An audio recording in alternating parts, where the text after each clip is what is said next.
James leaned forward on his desk, his eyes locked on Chidinma.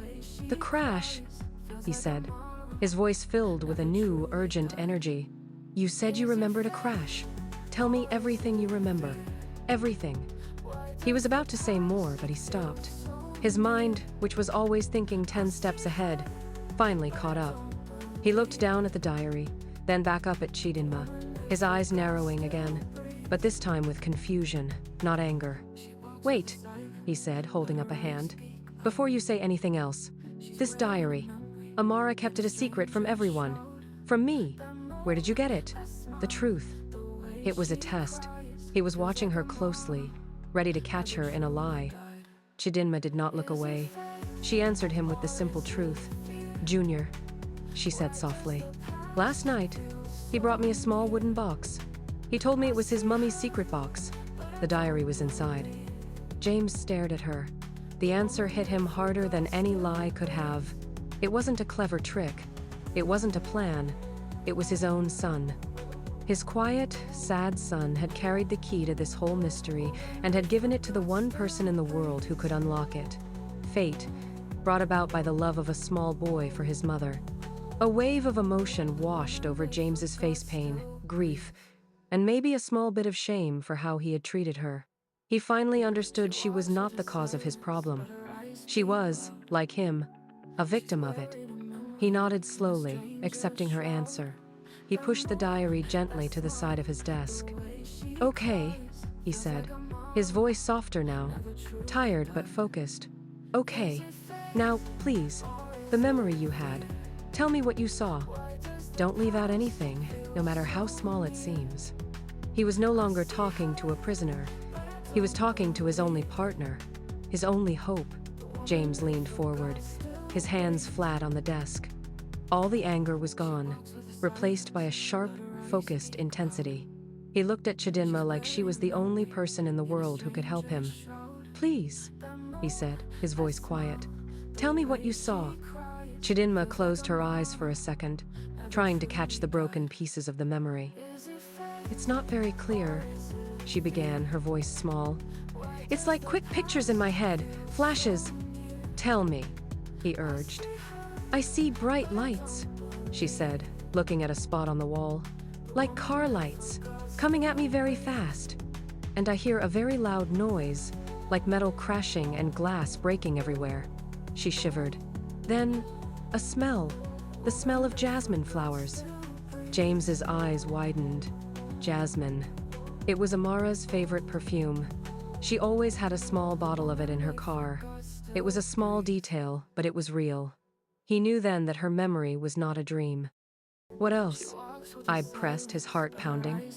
"A voice," she whispered, her own fear making her voice tremble. "A man's voice. After the crash," he said. "It's done. She won't be a problem anymore." James felt a cold rage build inside him. A rage colder and deeper than any he had ever felt. Someone had stood there, after trying to kill his wife, and declared the job was done. "This voice?" he asked, his own voice tight. "Do you know it? Have you ever heard it before?" Chidinma shook her head. It's just a voice from the dark."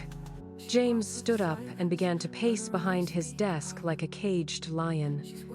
The diary mentioned a new business partner Amara was afraid of. The timing was right. It was 5 years ago, during the big merger. "Aztec Global," he said out loud, mostly to himself. The merger was with Aztec Global. The man they sent, the representative, his name was Dipo Okoro. He stopped pacing and looked at Chidinma with hard eyes. He was always smiling, always polite, a snake. He grabbed his phone and called Dele. There was no time to waste. "Dele," James said, his voice like steel. "I have a new target. His name is Dipo Okoro. He used to work for Aztec Global 5 years ago. I want to know everything about him. Where he lives, where he goes, who he talks to. I want him watched every second of every day. This man is the one. Be very careful. He is dangerous." James paused, then added one more instruction. "And find out if Dipo has any connection to a driver named Yusuf. Find it." He ended the call and stood in silence for a long moment. He looked at Chidinma, and for the first time, he saw her a scared, confused woman caught in the middle of a dangerous game. Not Amara's ghost, but a person who was also a target. "You are not a prisoner anymore," he said.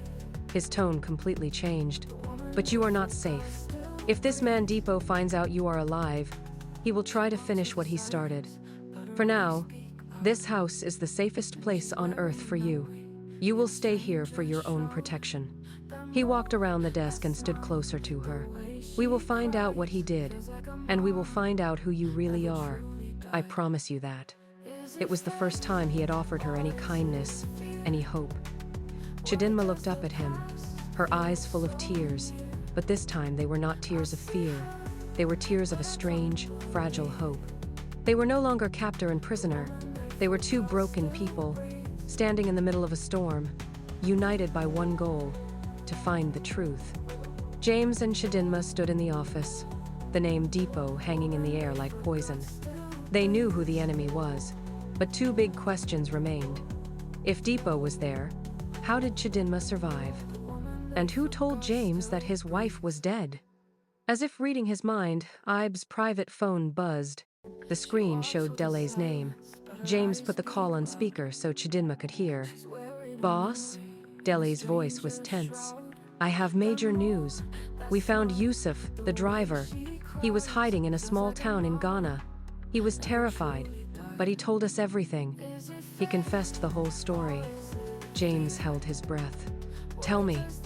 "Depot paid Yusuf a lot of money," Dele began to explain. "But he told Yusuf the plan was just to scare your wife. Yusuf was supposed to stop and remain silent when the SUV blocked them, so Depot could talk to her. Yusuf swears he did not know they planned to kill her. He is a driver, not a killer." Dele continued. "When the black SUV smashed into your wife's car, Yusuf panicked. He saw Depot on the side of the road, on the phone, smiling. At that moment, Yusuf knew it was a setup for a murder. While Depot was distracted, and before the corrupt policemen could secure the whole area, Yusuf's guilt was too much. He ran to the back seat of the car. Chidinma put her hand over her mouth, listening. "He told us he thought your wife. He thought Amara was dead," Dele said softly. "She was covered in blood and not moving. He pulled her out of the car, wanting to give her a proper burial, not let her burn. He put her in his own car and just drove. For hours, not knowing what to do. He drove to a small village far away. He was scared to go to a real hospital," Dele said. "So he took her to a tiny, local clinic. He told the doctor that her name was Chidinma, his sister, and that they had been in a bus crash. He gave the clinic most of the money Depot had paid him and told them to look after her. Then he ran away to Ghana to save his own life. So that was it. A moment of guilt from a scared driver was the only reason she was alive. She was saved by the same man who helped set the trap." "Day," James said, his voice hard as stone. "The body. I saw a report. They told me she was dead." "Yes, sir," Dele replied. "Yusuf overheard Depot on the phone. It was part of their evil plan. They already had another body ready. A dead woman from a hospital morgue that nobody had claimed. After Yusuf drove away with your wife, Depot's men put the other body in the back seat of Amara's car. Then they set the car on fire." The picture was now horribly clear. The corrupt policeman was the one who called the main station. He reported a fatal accident. He was the one who brought the official news to James. They told Ibe his wife was dead, burned in the fire. They couldn't show him the body because it was too badly burned. It was a perfect, evil lie. A lie eBay had believed for 5 years. Chidinma and James looked at each other. The full, ugly truth finally revealed. She finally knew how she survived, and he finally knew how he was deceived. "Daily," James said, his voice now full of cold, deadly purpose. "Bring Yusuf back to Nigeria. Use the private jet. Keep him safe and hidden. He is now our most important witness." "Yes, boss," Dele said. James ended the call. The hunt was over. The war was about to begin. Chidinma looked at James, her mind spinning with the same questions. "But James," she said, "if they had another body ready, Does that mean they knew Yusuf would take me? James shook his head, a look of slow, dawning horror on his face as he put the pieces together. No, he said. No, you are asking the right question. A man like Depot does not rely on luck. He has a plan for everything. He began to pace the office, thinking out loud. The other dead body was not a backup plan. It was the original plan. Chidinma looked confused. I don't understand. Depot's goal was for you, for Amara, to vanish completely, James explained, his voice low. He never wanted your body to be found at all, not even a burned one. He knew that with my money and power, I could demand deep forensic tests. There was always a small risk that the police could find something, a piece of DNA that showed it wasn't a real accident. He stopped and looked at her. His plan was this. Step 1. The black SUV causes the crash. Step 2. His secret cleanup crew arrives, pulls Amara's body from the car, and takes it away to be hidden forever. Step 3. They put the fake body into the back seat. Step 4. They set the car on fire. To the world, it looks like a simple, tragic accident. Amara is dead and burned in her car, but in reality, her real body is gone, disposed of where no one could ever find it. It was a perfect, clean murder. Now Chidinma understood the true evil of the plan, but one question remained. So, did Depot look for Yusuf before he used the fake body? She asked. Yes, James said, his eyes hardening. He must have. This is where Yusuf's panic changed everything. Yusuf was not part of the cleanup crew. His only job was to cause the crash. James pictured the scene. When Depot's men went to the car to get Amara's body, they found the car empty. Imagine the panic. Depot must have been furious. His main target was missing. He would have started a desperate search for you and for Yusuf immediately. But he was running out of time, James continued. The real police would be arriving soon. He had to make a choice. He could either cancel the whole plan, or he could continue with the parts he could still control. So, even though he could not find you, he gave the order to put the fake body in the car and burn it. He had to create the accident scene to fool me and the world. James looked at Chidinma, the final piece of the puzzle clicking into place. Don't you see? For 5 years, Depot has not been resting peacefully. He has been living with a terrible secret. He failed. He created a witness, Yusufand. He let the main target escape. He has probably been searching for you and Yusuf this whole time, terrified that one day, the ghost he failed to kill would come back. The air in James's office was thick with the ugly truth. For a long moment, Chidinma and eBay just stood there, the full story of Depot's evil plan hanging between them. The shock began to fade, and something else took its place. A cold, hard determination. James walked back to his desk, but he did not sit down. He moved with a new energy. The sad, grieving husband was gone. The angry, suspicious man was gone. In his place was the powerful CEO, the man who built an empire by destroying his rivals. He was now looking at Depot not as a murderer, but as an enemy company he was about to bring down. We can't just go to the police, James said, his voice calm and calculated. Depot is rich and powerful. He bought a policeman 5 years ago. He can buy more today. He will tie us up in court for years. We need to do more than just arrest him. We need to destroy him. Chidinma watched him, her fear mixing with a new kind of strength. She was not just a victim anymore. She was a weapon. What is the plan? She asked. A man like Depot loves 2 things, money and his reputation, eBay explained. We will take both from him, in front of everyone. We will set a trap he will walk into himself. He looked at her, his eyes serious. Depot has been hunting a ghost for 5 years. It's time we let him see her. Chidinma understood immediately. You want me to be the bait. It's the only way, James said, his voice softer. It is very dangerous, I know, but we will have security everywhere. He needs to see you, to believe he has finally found the loose end he's been searching for. When he sees you, he will become desperate. And desperate men make mistakes. This was it. Her chance to face the man who stole her life. The thought was terrifying, but the need for justice was stronger. She thought of the 5 empty years. She thought of Junior growing up without his mother. She thought of the woman named Amara, whose life she was supposed to have. She lifted her chin and looked James straight in the eye. "He took everything from me," she said, her voice steady and clear. "It's only right that I am the one who helps take everything from him. I will do it." A look of deep respect, and something more, passed over James's face. He nodded slowly. "Good." He turned to the large screen on his office wall and pressed a button. A calendar appeared. The Chukwuka James Inc. Annual Charity Gala is in 2 weeks.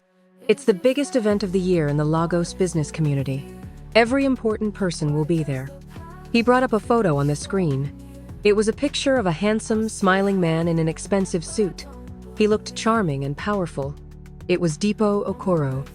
"Dipo never misses the gala," James said, a cold smile touching his lips for the first time. "He loves to show off his success. It's the perfect place." He looked from Dipo's picture to Chidinma, his partner in this war. "In 2 weeks, Amara Chukwuka James will return from the dead," he declared. "Let's give Mr. Okoro the surprise of his life." After they had set the plan for the gala, Chidinma looked at James. "But I still don't understand," she said. "Why would Dipo risk everything just to kill me? A business deal is about money. This feels different. It feels personal." James nodded slowly. He had been asking himself the same question. "It was personal," he said, his voice low. "I think it was always personal." He picked up his phone and read a message he had just received from Dele. His security chief had been digging into Dipo Okoro's life before he became a rich executive. "It all goes back to what Amara wrote in her diary," James said, looking at Chidinma. "The reason he had a picture of her from before she ever met me." "Dele just sent me the report on Dipo's early life," James explained. He and Amara went to the same university in Ibadan. Dipo came from a very poor family. He was brilliant and ambitious, but he was a nobody. Amara was beautiful, popular, and kind to everyone. Dipo was obsessed with her. Chidinma listened, her heart growing heavy. "He tried to get her attention," James continued, his voice tight with anger. "He followed her. He tried to talk to her. Finally, he asked her to be his girlfriend." Amara, who didn't feel the same way, let him down gently. She told him she just wanted to be friends. To her, it was a small moment. To him, it was the biggest rejection of his life. He paused, the ugly picture becoming clear. That rejection filled him with a dark energy. He promised himself that one day he would become so rich and so powerful that she would regret saying no. His entire career, his entire life, was built on proving to her that he was somebody. Years later, he becomes a top man at Aztec Global. And he finds out that the woman he was obsessed with has married a man who was already more successful than he could ever hope to be. The jealousy must have eaten him alive. James looked at Chidinma, his eyes full of a deep, shared pain. The business merger was not a coincidence. He planned it. It was his way to get back into her life. It was his ultimate power move. He wanted to show her what she had rejected. When they finally met again, during the business meetings, he tried to intimidate her. He showed her the old picture to prove he had a secret connection to her. But Amara was not scared. She was disgusted. She threatened to tell me everything about his past, his obsession, how he was making her uncomfortable. She was about to expose him as the unstable man he truly was. James finally sat down, the weight of the truth pressing down on him. "That's when he decided to kill her," he said. "If she told me, I would have canceled the deal immediately. His life's work would have been for nothing, and his ego could not handle being rejected by her a second time." He looked at Chidinma, the full, horrible reason now clear to them both. So, he killed her for 2 reasons. 1, to protect the business deal that made him powerful, and 2, for the ultimate, twisted revenge. He did it because if he couldn't have her, he was going to make sure that I couldn't either. The next 2 weeks were a strange time in the mansion. The house, which had been a place of secrets and sadness, became a busy headquarters for a secret war. The air was thick with purpose. The mission was to turn Chidinma, the quiet nanny, back into Amara, the powerful billionaire's wife. James brought in a team of the best stylists in Lagos. They came to the house every day. They studied old photos of Amara, learning her style. Chidinma's simple clothes were replaced with elegant dresses. They styled her hair the way Amara used to wear it. Each day, when Chidinma looked in the mirror, she saw less of the scared woman she had been and more of the confident woman from the photographs. But the change was more than just clothes and hair. In the evenings, James and Chidinma would sit in the private family lounge. He would show her videos from his phone. Videos of Amara laughing on a beach in Dubai, of her playing with a baby junior, of them dancing at a wedding. She had a loud laugh, James said, a sad smile on his face as he watched a video. You could hear it from across a room. Chidinma watched, absorbing these memories. They felt like her own lost dreams. It was painful, but it also made her feel strong. She was not just pretending to be Amara, she was remembering the life that was stolen from her. Their shared moments were no longer just about the plan. They were about two people sharing a life, one that was lost and one that was just beginning. While Chidinma was preparing, James was preparing the battlefield. He was on constant, secure calls with Dele. The witness is safe, Dele confirmed one evening. Yusuf is at a private location in Victoria Island. He is ready to talk when you need him. Good, James replied. And the security for the gala? We will have 50 of our best men there, Dele assured him. They will be dressed as waiters, guests, and drivers. We will have cameras covering every angle. When Depot sees her, he will not be able to make a move without us seeing it. As the days passed, Junior saw the change. One afternoon, he looked up at Chidinma as she was dressed in a beautiful blue gown for a fitting. You look like my mummy in the pictures now, he said with a happy, innocent smile. Chidinma knelt and hugged him, her heart full. I am, my love, she whispered. I always have been. Finally, the day of the annual charity gala arrived. The 2 weeks were over. The air in the mansion was electric. That evening, Chidinma stood in front of the full-length mirror in her master bedroom. The woman looking back at her was a stranger. She was dressed in a stunning, deep red gown that shimmered under the light. Diamonds glittered at her neck and ears, Amara's diamonds. Her hair was styled perfectly. She looked powerful. She looked regal. She looked like Amara Chukwuka James. There was a soft knock on the door. James walked in, dressed in a sharp black tuxedo. He stopped dead when he saw her. For a moment, he could not speak. He was not looking at Chidinma, the nanny, or the victim he had rescued. He was looking at his wife, returned to him. All the pain, love, and loss of 5 years was in his eyes. He slowly walked towards her. Amara, he whispered, the name feeling real on his tongue for the first time. He held out his arm to her. Are you ready? He asked, his voice full of 1,000 emotions. Chidinma took a deep breath, the fear a cold knot in her stomach. But looking at her reflection and at the man standing beside her, she felt a surge of strength. She was not Chidinma anymore. She was Amara, and she was going to take her life back. She placed her hand on his arm. It felt right. It felt like coming home. I'm ready, she said, her voice clear and strong. The black Rolls-Royce moved silently through the Lagos traffic and pulled up to the grand entrance of the Echo Convention Center. The night of the gala was here.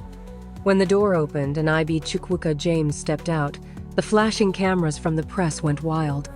But when he turned and offered his hand to the woman who stepped out after him, a wave of silent shock moved through the crowd. Then, chaos. Is that Amara James? People whispered, then shouted. She's alive!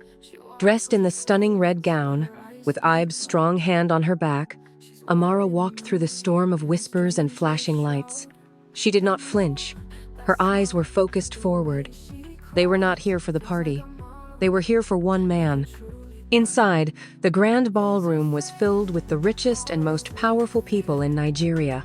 They found him easily. Dipo Okoro was holding a glass of champagne, laughing loudly with a group of politicians, looking like the king of the world. Then, someone near him gasped and pointed towards the entrance. Dipo turned to see what the fuss was about. His eyes met Amara's from across the room. The charming smile on Dipo's face vanished.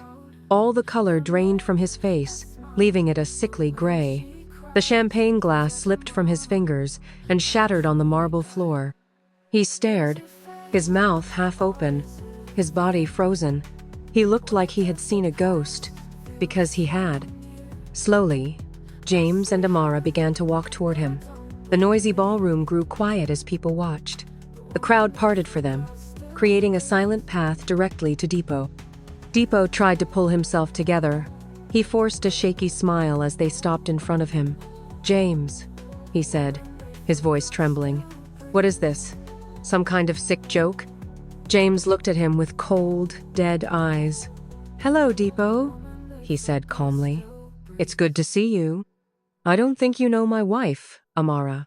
He paused, letting the words hang in the air. "Although, I believe you two have met before."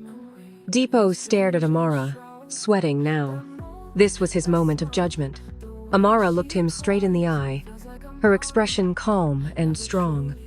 "It has been a long time, Dipo," she said, her voice steady and clear for everyone around them to hear. "I almost forgot about you, but I still remember the smell of jasmine in my car. And I remember the sound of your voice right after the crash." She took one step closer. "Do you?" That was the final blow. Dipo's mind snapped. All his careful planning, all his lies, all his power could not save him from the ghost standing before him. "You were dead!" he screamed, his voice wild with terror and rage. He lunged forward, his hands reaching for her neck. "You were supposed to be dead!" But he never reached her. Instantly, men in sharp suits, the waiters and guests, moved in. They grabbed Dipo's arms, stopping him easily. They were IB's security team. At that exact moment, every large screen in the ballroom, which had been showing pictures of the charity, flickered. A famous news anchor appeared. "We have breaking news," she announced to the silent, shocked room. "A 5-year-old conspiracy has been uncovered. We have received a sworn confession from a Mr. Yusuf Adewale, who claims prominent businessman Dipo Okoro arranged the attempted murder of Amara Chukwuka James, who, sources say, is alive and has just reappeared tonight." It was over. Dipo was caught. He was exposed in front of the whole world. He looked around wildly, his reputation and life turning to dust in a matter of seconds. Uniformed police officers entered the ballroom and walked calmly towards him. They put him in handcuffs and led him away like a common criminal. Amidst the chaos of cameras and shouting, Ibe wrapped a protective arm around Amara and led her away from the crowd. They had won. 6 months later, the sun was warm in the garden of the mansion. The ugly memories of the past were finally starting to fade. Dipo Okoro was in prison, his empire finished. Yusuf had been given a lighter sentence for helping them. The world knew the truth. Chidinma was gone. She was now, legally and in her heart, Amara. Not all her memories had come back, but it didn't matter anymore. She was building a new life from the truth. She was sitting on a blanket on the grass, watching James push a laughing Junior on a swing. The deep sadness was finally gone from James's eyes, replaced with a light she had never seen before. Junior was no longer a quiet, sad little boy. He was happy and free. James stopped pushing the swing and walked over to Amara, sitting down beside her and taking her hand. "Are you happy?" he asked softly. She looked at her husband and at her beautiful, laughing son. She felt the warmth of the sun on her face. The empty place inside her heart was full now, full of a love that had survived fire and time. "Yes," she said, her smile bright and real. "I'm home."